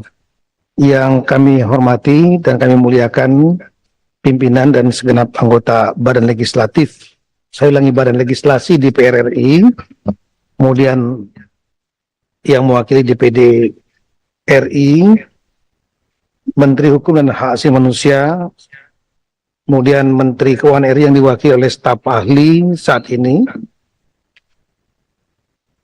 Bapak-bapak dan Ibu-ibu sekalian yang kami hormati. Pertama-tama tentu kita dengan tiada hentinya memanjatkan puji syukur kepada Allah SWT, Tuhan Yang Maha Kuasa, karena telah dapat bersama-sama hadir di ruangan ini untuk melaksanakan rapat kerja sesuai dengan undangan dari DPR RI nomor B9825 2024 tanggal 20 Agustus 2024. Bapak Ibu sekalian, seperti tadi telah disampaikan oleh pimpinan bahwa agenda kali ini adalah membahas mengenai masalah revisi Undang-Undang Pilkada nomor 10 tahun 2016. Sebetulnya adalah hal yang sudah lama berdasarkan inisiatif DPR RI, surat Ketua DPR RI nomor B 14052 2023 tanggal 21 November 2023. Hal penyampaian RUU usul DPR RI. Dan pemerintah, Bapak Presiden telah mengeluarkan surat Presiden nomor R.02 Presiden 01 2004 tanggal 22 Januari 2024, hal penunjukan wakil pemerintah untuk membahas rancangan undang-undang tentang perubahan keempat atas Undang-Undang nomor 1 tahun 2016 tentang penetapan peraturan pemerintah pengganti Undang-Undang nomor 1 tahun 2014 tentang pemilihan gubernur, bupati, wali kota menjadi undang-undang. Di dalam surpres ini ditugaskan Menteri Dalam Negeri bersama-sama dengan Menteri Keuangan dan Menteri Hukum dan Hak Asasi Manusia untuk mewakili pemerintah dalam pembahasan RUU dimaksud. Pemerintah menindaklanjuti dengan melaksanakan 6 kali rapat penyusunan daftar inventarisasi masalah atau DIM terkait RUU dan perubahan substansi pada RUU pemilihan kepala daerah yang teridentifikasi. Terdapat 42 pasal dengan total DIM sebanyak 496. Selanjutnya rapat dilaksanakan secara komprehensif bersama Kementerian Politik, Hukum dan Keamanan, Kementerian Dalam Negeri, Kementerian Sekretariat Negara, Kementerian Kumham, Kementerian Keuangan, juga melibatkan KPU, Bawaslu, DKPP.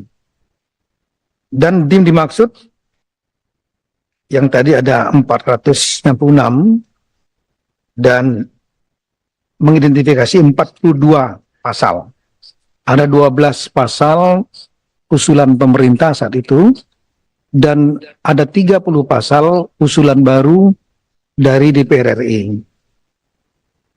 Dan ini telah disampaikan dengan surprise sekali lagi kepada Ketua DPR RI tanggal 22 Januari 2024. Berkenaan dengan undangan yang ada kami terima tanggal 20 Agustus 2024, maka kami tentu sangat menghormati DPR RI sebagai mitra dan lembaga tinggi negara. Kami hadir. Memang selalu setiap undangan dari DPR RI, DPD RI, lembaga tinggi negara, kami pemerintah selalu menghormati untuk hadir. Berkaitan dengan pembahasan ini, maka kami melihat bahwa ada sejumlah DIM yang mungkin sudah tidak sesuai lagi dengan konteks saat ini. Sehingga mungkin yang dibahas adalah yang sesuai dengan konteks yang memang masih relevan dengan situasi saat ini. Ada beberapa di antaranya yang sudah tidak relevan lagi dan kami usulkan untuk tidak dibahas. Misalnya masalah adanya usulan penyerentakan pengucapan sumpah janji pelantikan DPRD di bulan November 2024. Saat itu ada usulan seperti itu.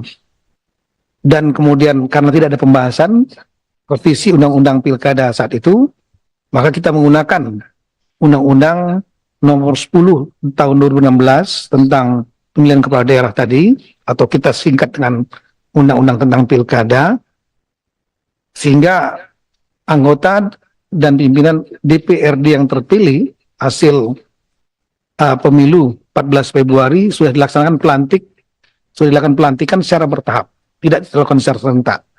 Bertahap sesuai dengan masa jabatannya sudah habis dan sudah berlangsung pelantikan tersebut di tiap-tiap daerah sesuai dengan masa jabatannya berakhir. Sehingga usulan untuk pelantikan DPRD provinsi, kabupaten, kota secara serentak, otomatis usulan ini kita drop dalam DIM ini. Yang lain adalah isu mengenai mempercepat pemungutan suara 27 November menjadi September saat itu, termasuk usulan dari DPR RI, kami lihat juga tidak relevan.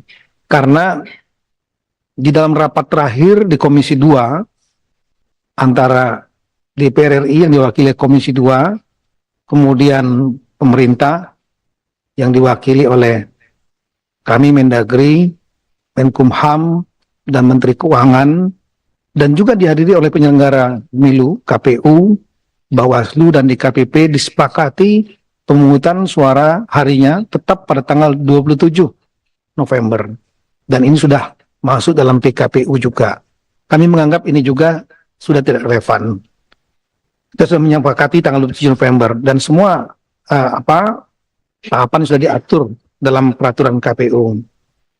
Isu lain misalnya penyesuaian jumlah anggota Bawaslu Provinsi, Bawaslu Kabupaten Kota, dan Panitia Pengawas Kecamatan sesuai Undang-Undang Pemilu, dengan penambahan jumlah Panwas Kelurahan Desa dari 1 orang menjadi 3 orang. Ini juga sudah tidak relevan lagi, karena KPU, Bawaslu sudah memutuskan komposisi sama seperti pada saat pemilihan Presiden, Wakil Presiden, dan Legislatif 14 Februari lalu untuk efisiensi, sehingga menggunakan personel-personel yang ada juga yang sudah berpengalaman pada saat Februari. Jadi melihat dari situasi konteks saat ini, sehingga yang sudah terlanjur terlaksana sesuai dengan Undang-Undang Nomor 11, maka DIM-DIM yang kami usulkan itu kami sarankan untuk tidak dibahas lagi. Jadi cukup dibahas yang memang sesuai dengan konteks saat ini, dan termasuk mempertimbangkan poin-poin pada putusan Mahkamah Konstitusi sebagai masukan.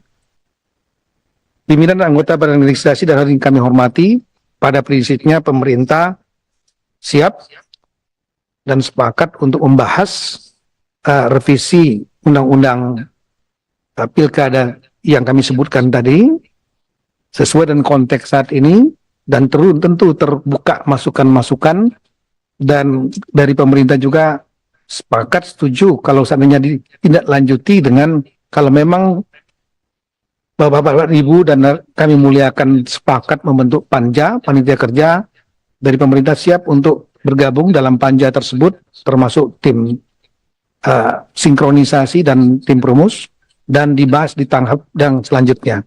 Kami kira itu pendapat dari pemerintah. Kami ucapkan terima kasih banyak. Assalamualaikum warahmatullahi wabarakatuh. Waalaikumsalam warahmatullahi wabarakatuh. Terima kasih Pak Mendagri yang sudah menyampaikan pandangan dari pemerintah. Selanjutnya adalah pandangan dari Ketua Komite 1 DPD RI, tetapi karena masih dalam perjalanan, sudah diundang. Jadi untuk memastikan kepada teman-teman bahwa terkait dengan Undang-Undang Pilkada, DPD juga kita libatkan. Sudah kita undang, tetapi masih dalam perjalanan. Maka kita lanjutkan. Setelah kita mendengarkan pandangan tadi, maka sesuai dengan ketentuan dalam pasal 153 Peraturan DPR RI tentang tata tertib, bahwa rapat kerja antara komisi, gabungan komisi, badan legislasi, panitia khusus, atau badan anggaran bersama dengan menteri yang mewakili presiden, terlebih dahulu menyepakati jadwal rapat pembicaraan tingkat 1, pembahasan RUU, serta waktu penyusunan dan penyerahan DIM. Oleh karena RUU Pilkada ini berasal dari DPR, maka yang menyusun daftar inventarisasi masalah atau DIM adalah pemerintah. Perlu kami sampaikan bahwa pemerintah telah menyampaikan DIM kepada DPR RI. Untuk itu, sesuai dengan kebiasaan konvensi pembahasan RUU dalam pembicaraan tingkat 1, ada dua hal yang menjadi acara rapat kerja siang ini yang perlu disepakati. 1, pengesahan jadwal rapat pembahasan RUU. 2, pengesahan mekanisme pembahasan RUU dalam pembicaraan tingkat 1. Apakah acara tersebut dapat disetujui? Yuk. Kami bacakan jadwal rapat. DIM RUU dari pemerintah ada sebanyak 496 DIM dengan rincian DIM sebagai berikut. DIM tetap sebanyak 336 DIM, DIM perubahan redaksional sebanyak 7 DIM, DIM perubahan substansi sebanyak 9 DIM, DIM dihapus sebanyak 4 DIM, dan DIM usulan baru sebanyak 140 DIM. Berkenaan dengan jadwal rapat-rapat pembahasan RUU Pilkada serta melihat rekapitulasi DIM yang disampaikan, Badan Legislasi mengharapkan pembahasan RUU Pilkada dapat diselesaikan dalam waktu yang tidak terlalu lama, dan RUU tersebut dapat masuk dalam tahap pembicaraan tingkat 2 dalam rapat paripurna terdekat untuk dapat disetujui sebagai undang-undang. Karena ini sangat urgen, sebentar lagi sudah masuk tahapan pilkada. Maaf, sudah masuk pendaftaran pilkada, tahapannya sudah jalan. Tadi itu DIM yang disampaikan oleh pemerintah. Seandainya nanti ada revisi dari DIM pemerintah, kami buka kemungkinannya, itu tergantung dari pemerintah. Apakah dapat disetujui? 2. Mekanisme pembahasan RUU dalam pembicaraan tingkat 1. Perlu kami sampaikan bahwa mekanisme ini sudah lazim digunakan sebagai pedoman selama pembahasan RUU oleh Badan Legislasi bersama pemerintah dan DPD RI. Namun demikian, kami menawarkan untuk DIM yang bersifat tetap dapat langsung disetujui dalam rapat kerja ini, dan untuk DIM lainnya langsung dibahas oleh panitia kerja. Kami minta persetujuan dari pemerintah, termasuk juga kemungkinan DIM yang ada akan dicabut ataupun ada perubahan. Silakan pemerintah. Baik, terima kasih Pak Mendagri, pimpinan Menteri Keuangan, pimpinan dan teman-teman anggota Badan Legislasi. Rasanya masih seperti di tempatnya Pak Awi saya. Tidak sadar sudah bergeser Pak Bedowi. Yang pertama tadi kebetulan kan ada 3 pembagian DIM yang sudah masuk dari pemerintah. 1 ada DIM yang bersifat tetap, kemudian ada DIM yang bersifat substansi, ada kalau tidak salah 9. Kemudian ada usulan baru, DIM usulan baru dari pemerintah sebanyak kurang lebih 140 DIM. Dengan apa yang disampaikan oleh Pak Mendagri tadi, dengan ini kami nyatakan bahwa DIM usulan baru dari pemerintah kami cabut. Terima kasih. Setuju ya? Sebentar. Pak, saya mau menyampaikan dulu sedikit, Pak. Bentar Pak, kita selesaikan dulu Pak. Ya, ya. Ini karena di DIM yang tetap, seperti tadi disampaikan Pak Mendagri, ada beberapa yang perubahan. Yang mungkin dikeluarkan itu, tapi di sini DIM-nya masih yang harus kita cek ulang juga. Seperti waktu itu yang September kan jadinya ke November tetap. Di draftnya awal itu masih September. Dan disebutkan tetap. Sebetulnya berubah kan. Jadi mohon ada penelitian ulang yang tetap pun kalau ada perubahan kita bisa bahas. Terima kasih. Ya, terima kasih. Ini kan dasarnya waktu sesuai pengajuan berdasarkan surprise. Namun tadi sudah disampaikan oleh Pak Menteri ada perubahan-perubahan nanti menyesuaikan gitu ya. Makasih Pak Nurdin sudah mengingatkan. Dan tadi Pak Menkumham itu merupakan rapat perdana di DPR dan di Balik gitu. Jadi tadi itu sambutan pertama sebagai menteri di DPR gitu. Efektif dan efisien, Bang.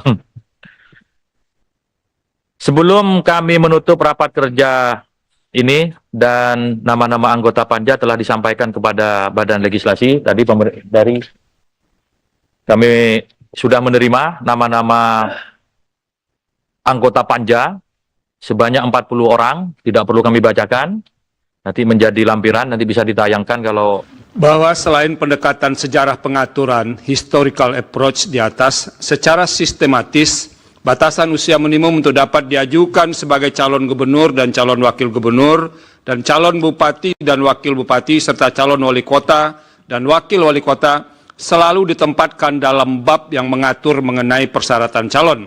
Dalam hal ini Undang-Undang 22 tahun 2014 mengatur dalam bab 4 peserta pemilihan dan persyaratan calon. Perpu 1 2014 mengatur dalam bab 3 persyaratan calon. Undang-Undang 1 2015 mengatur ke yang perubahan substansi. Silakan Pak Widodo.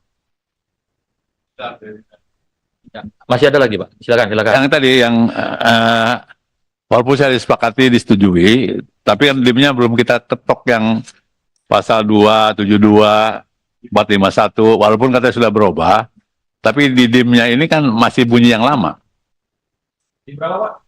DIM 2, 72, 471, 472, 452.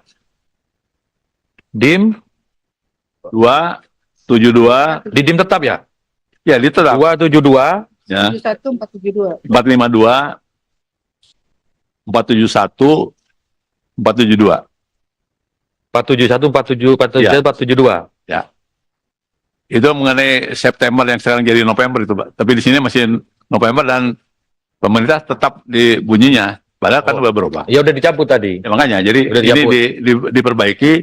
Ya, dipindahin ke substansi, Pak. Ya, makanya. Ya. Jadi yang ini bisa mau dihapus, mau diapa, kita setuju, ketok lah. Ya. Kita setuju ya? Nah, lanjut ke perubahan substansi. Silakan. Tim? Hah? Yang menurut substansi dibacakan. Baik, pimpinan, sesuai dengan catatan karena DIM nomor 2 tadinya tetap kemudian berubah substansinya menjadi berbunyi sebagai berikut.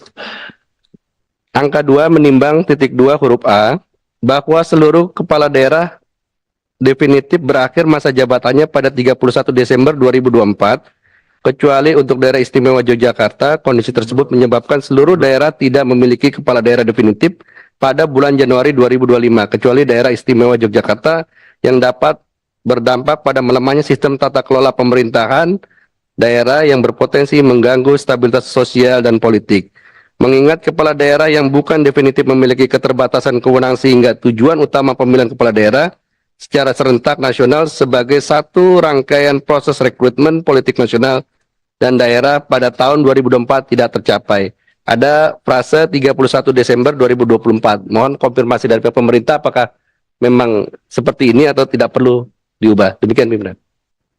Silakan pemerintah, ini sepertinya ada putusan MK ini terkait dengan berakhirnya masa jabatan kepala daerah khususnya yang Pilkada 2020. Tidak serentak. Yang Pilkada 2020 tuh putusan MK-nya kan tidak serentak kalau nggak salah. Pemerintah? Pemerintah menganggap bahwa dengan putusan MK kemarin, kan kalau tidak salah bahwa MK memutuskan masa jabatan berakhir itu sampai dengan saat pelantikan. Jadi yang 31 Desember itu harus diganti.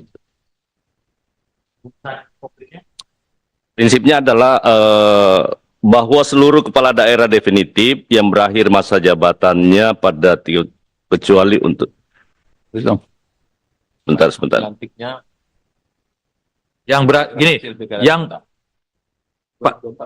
Bukan. Ini harus merujuk pada putusan MK. Ya. Setuju ya? Dulu bunyinya baru. Bunyinya barunya kayak apa? Tolong bunyinya gimana pimpinan? Jadi bunyinya sambil dibuka putusan MK-nya itu coba. yang diuji oleh peserta yang Pilkada 2020. Yang diuji oleh Gubernur Jambi dan kawan-kawannya. MK-nya adalah bahwa masa berakhirnya masa jabatan kepala daerah definitif berakhir sampai dengan dilaksanakannya pelantikan kepala daerah hasil pilkada serentak. Gitu. Sepanjang tidak melampaui 5 tahun. Gitu. Tolong Pak, sekali Pak. ya soal rumusan redaksi di Timus Timsin. Ya. Ketik. Tetapi ini biar clear. Jadi masa jabatan berakhir ya sampai dilantiknya Bupati Kepala Daerah terpilih hasil Pilkada 2024 sepanjang tidak melebihi 5 tahun. Nah, gitu maksudnya. Prinsipnya waktu itu tidak boleh lebih dari 5 tahun. Bisa dipahami ya? Setuju? Lanjut. Selanjutnya DIM nomor 31. DIM nomor 31 ada perubahan substansi dikaitkan dengan rumusan putusan Mahkamah Konstitusi nomor 48 tahun 2019. Usulan DPR berbunyi sebagai berikut, angka 16. Bawaslu Kabupaten garis miring Kota adalah lembaga yang dibentuk oleh Bawaslu Provinsi yang bertugas untuk mengawasi penyelenggaraan pemilihan di wilayah Kabupaten Kota. Pemerintah mengusulkan perubahan sehingga berbunyi sebagai berikut. Bawaslu Kabupaten garis miring Kota adalah lembaga penyelenggara pemilihan umum yang bertugas mengawasi penyelenggaraan pemilihan umum di wilayah Kabupaten garis miring Kota sebagaimana dimaksud dalam undang-undang yang mengatur mengenai penyelenggaraan pemilihan umum yang diberikan tugas dan wewenang dalam pengawasan penyelenggaraan pemilihan bupati dan wakil bupati serta wali kota dan wakil wali kota berdasarkan ketentuan yang diatur dalam undang-undang ini. Ya, ini ada perubahan substansi karena di DIM 31 ini bertentangan dengan Undang-Undang Pemilu. Karena Bawaslu Kabupaten Kota itu dibentuk oleh Bawaslu RI. Begitu Pak Yandri selaku Wakil Ketua Pansus waktu itu. Ini ada perubahan redaksi, substansi, bukan cuma redaksi, substansi ini.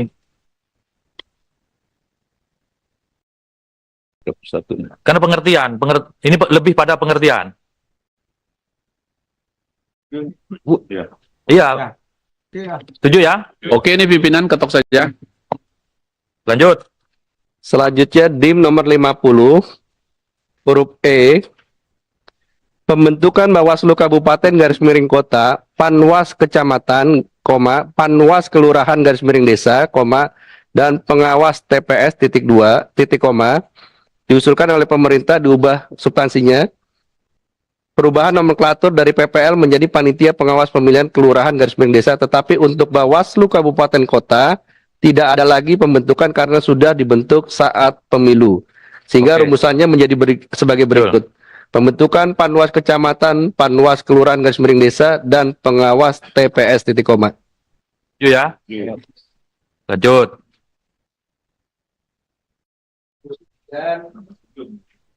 Angka 72 yang tadi pindah dari tetap.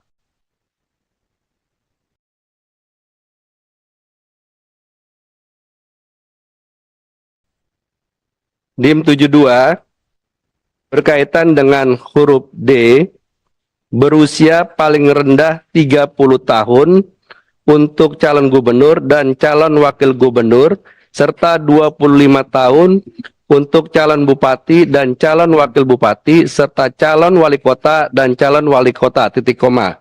Tanggapan dari pemerintah tetap, tadi ada usulan menjadi tambahan frasa sebagai berikut. Setelah kata calon wakil wali kota, ada tambahan kata terhitung sejak pelantikan pasangan calon terpilih, titik koma. Demikian pimpinan. Terhitung sejak pelantikan pasangan calon terpilih.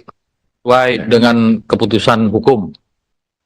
Keputusan MK belum tuh. MA. Ini keputusan Mahkamah Agung. Ya, MK nolak. MA? Mahkamah Agung MK menolak. menyetujui kalau Mahkamah Konstitusi menolak. Ya. Iya, itu kan sebenarnya tergantung kita. Karena perintahnya di MK itu ya hanya menolak gitu aja kan. Tetap artinya aja ada ini yang lebih detail itu di putusan Mahkamah Agung. Silakan Pak Habib. Pimpinan, bagaimana ketentuan pasal 20 Undang-Undang Dasar 45 Konstitusi kita, DPR berwenang untuk membentuk undang-undang. Apakah masing-masing fraksi ingin merujuk pada putusan Mahkamah Agung? Apakah pada pertimbangan Mahkamah Konstitusi? Silakan, kemerdekaan masing-masing fraksi, tinggal ditanyakan saja. Oke. Jadi di MK yang lebih detail itu di pertimbangan ya. Di pertimbangannya ya di Mahkamah Konstitusi ini kembali kepada pilihan masing-masing fraksi. Kurang lebih begitu, dikembalikan ke penilaian masing-masing anggota fraksi. Yang jelas berbunyi putusan itu di Mahkamah Agung. Yang jelas Mahkamah Agung. Kalau bisa ditayangkan aja Pak. Saya Mahkamah Agung gimana, MK gimana? Putusan MA-nya Mahkamah Agung, ini ada aspirasi yang putusan Mahkamah Agungnya, terus sama yang putusan MK. Pak Putra, mohon mic-nya. Oh, atau mau bicara? Pimpinan, menurut saya yang seperti itu sudah menjadi pengetahuan umum. Kita pakai handphone masing-masing sudah tahu, gitu kan? Tinggal pilihan masing-masing saja. Ya, terima kasih Pak Habib. Tapi ini di rapat resmi, jadi kita tayangkan biar dilihat oleh publik. Apa salahnya? Tayangkan aja. Tayangkan aja. Nah, ini. Ini yang putusan Mahkamah Agung. Ya. Jangan baca pertimbangannya, baca putusannya.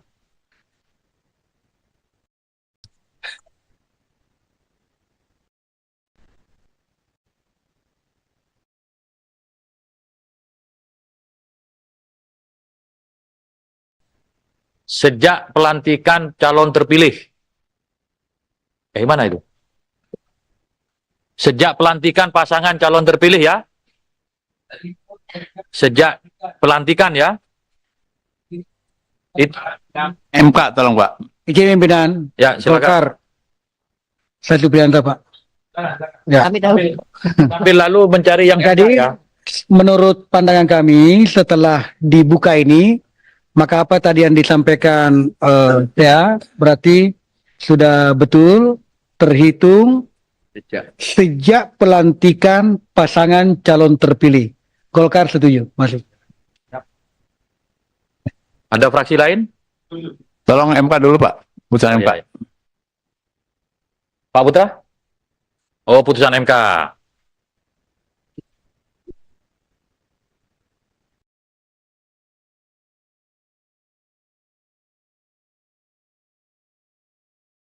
Bisa ditampilkan putusan MK-nya pimpinan? Ya, lagi di-download. Mudah-mudahan internetnya nggak ngadat. Hah?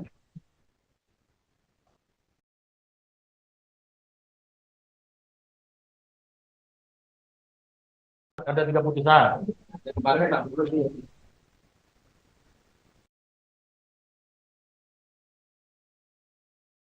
DPD ada yang mau disampaikan? Iya, kita sependapat dengan Gerindra. Ya, tergantung pilihan masing-masing. Terima kasih. DPD memilih apa? Mahkamah Agung. Jangan nggak memilih.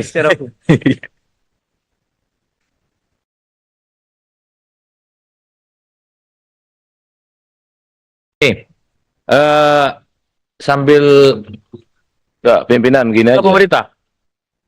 Oh, Saya silakan, kira Pak ini Yandri. nggak perlu terlalu kita perdebatkan. Panduan ini kan sudah sangat jelas tadi. Saat dilantik itu udah sangat sangat toleran itu. Jadi nggak perlu kita perdebatkan lagi, kita setujuin aja. Terima kasih. Bukan ada keputusan MK yang menolak itu. Saya ingin tahu keputusan MK -nya seperti apa. Cari aja sebentar kan. Udah ketemu.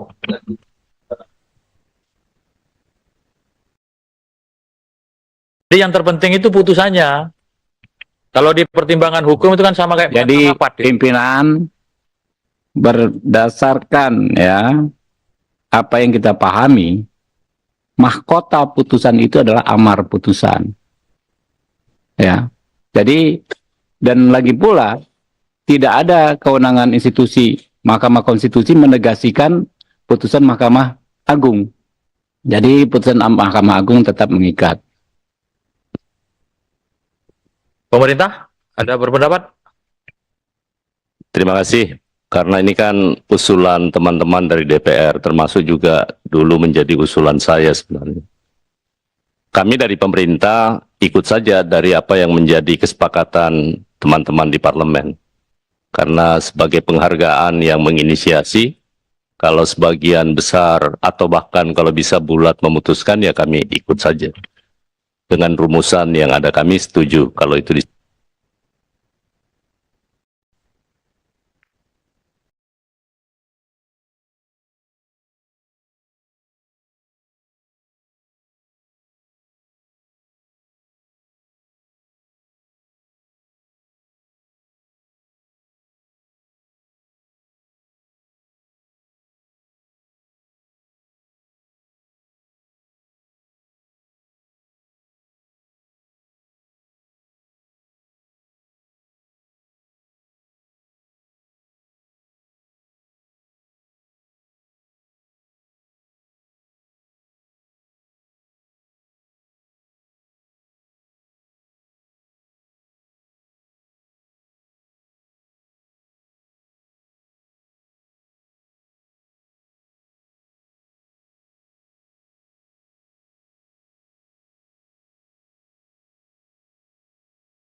Pak Boleh? Jenderal?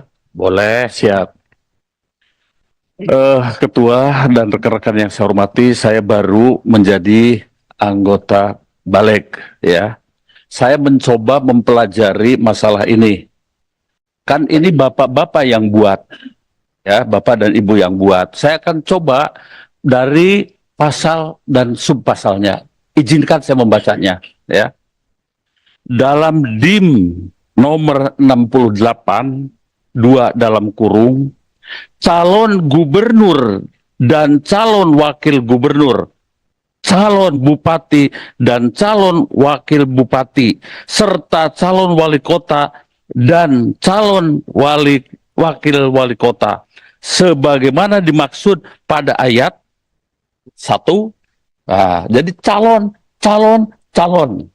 Kita belum berbicara bupati, gubernur terpilih. Ya, begitu. Lalu dalam DIM nomor 72 D, berusia paling rendah 30 tahun untuk calon gubernur dan calon wakil gubernur, serta 25 tahun untuk calon bupati dan calon wakil bupati. Jadi teorinya, karena calon, ya waktu pendaftaran, penetapan, daftar dan kemudian ditetapkan. Ya, menurut hemat kami, ya saya baru membaca dan logikanya masuk. Begitu. Menjadi perwira TNI, masuk lewat akademi militer. Waktu ditetapkan sebagai calon taruna akmil, itu adalah batasnya. Tidak kemudian sesudah letnan 2. Menurut hemat kami begitu. Ini bapak-bapak loh yang membuat konsep. Ya, dan pemerintah tetap. Saya kira itu saja pimpinan. Terima kasih. Terima kasih. Saya kira udah cukup ya, cukup. perdebatannya. Sebentar Bang Beni, yang disampaikan semua logikanya benar, tetapi ada putusan hukum yang kita rujuk. Dalam hal ini yang jelas putusannya itu adalah putusan Mahkamah Agung, sudah ada putusannya, putusan MK juga sudah ada. Yang secara jelas menyebut dihitung pelantikan, ya entah bahasanya calon atau apa, tetapi putusan hukum harus kita hormati. Nah, mayoritas fraksi tadi merujuk kepada putusan Mahkamah Agung. DPD juga, dan pemerintah menyesuaikan. Kan? Gitu kan? Pimpinan. Sebelum Pimpinan. Pak Beni dulu.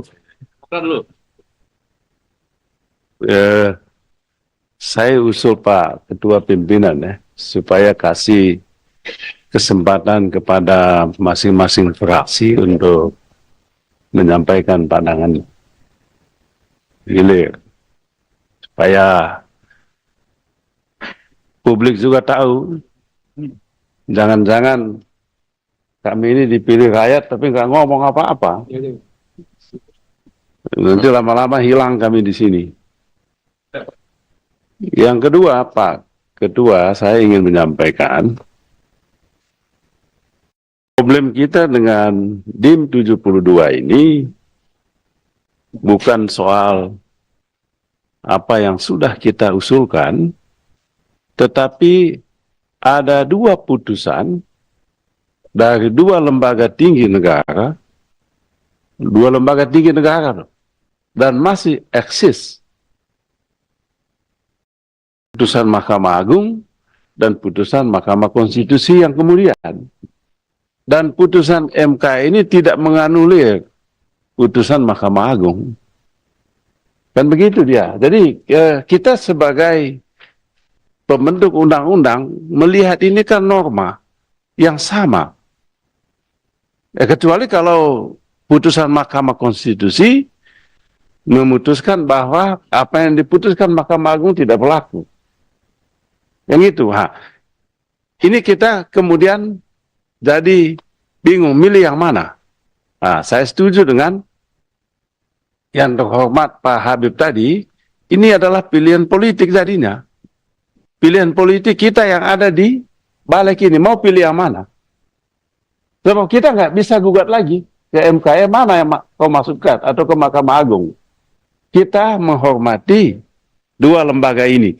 Sama-sama lembaga tinggi negara. MK juga jangan anggap hebat sekali. Suka-suka bikin undang-undang. Suka-suka bikin aturan. Ambil alih kewenangan kita ini. Buat aturan lagi. Jadi kita tolonglah. Sungguh-sungguh kita ini. Bukan soal kita mau bela siapa atau siapa. Tapi norma hukum ada di sini.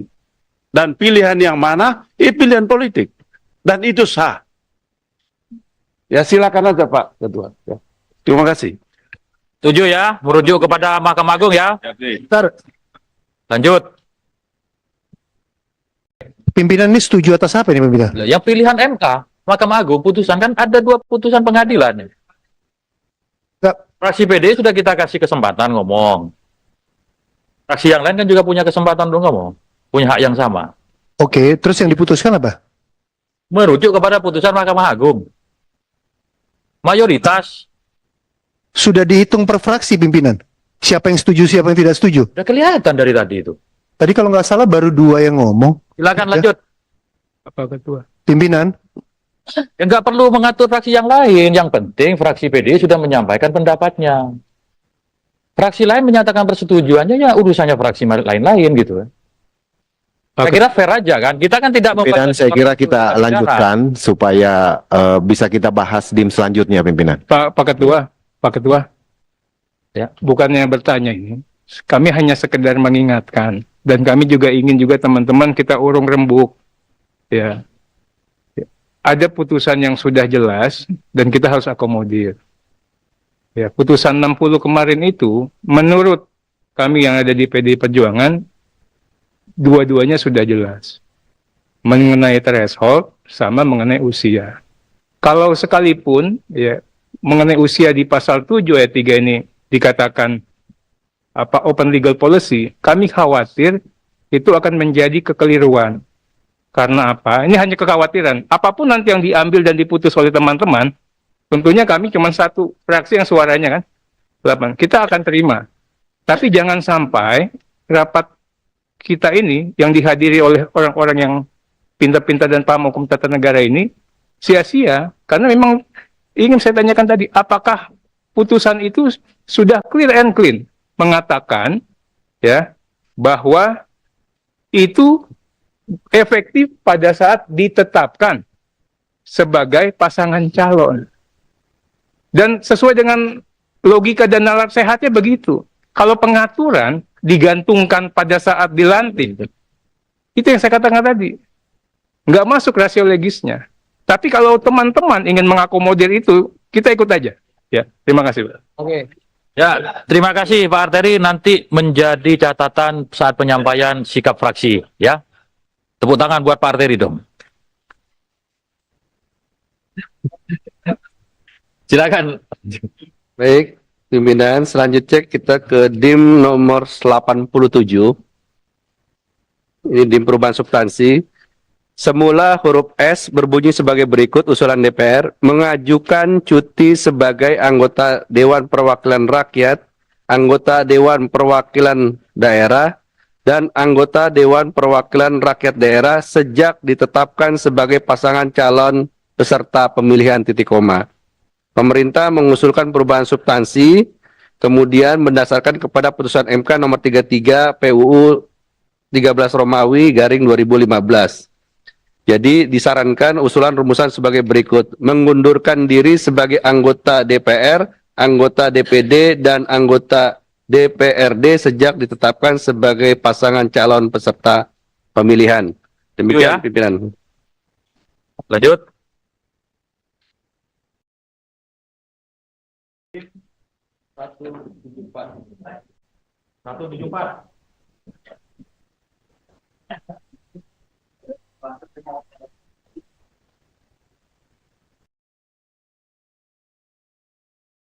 DIM nomor 174 ayat 4, Panwas Kelurahan garis miring desa berjumlah 3 orang setiap kelurahan garis miring desa atau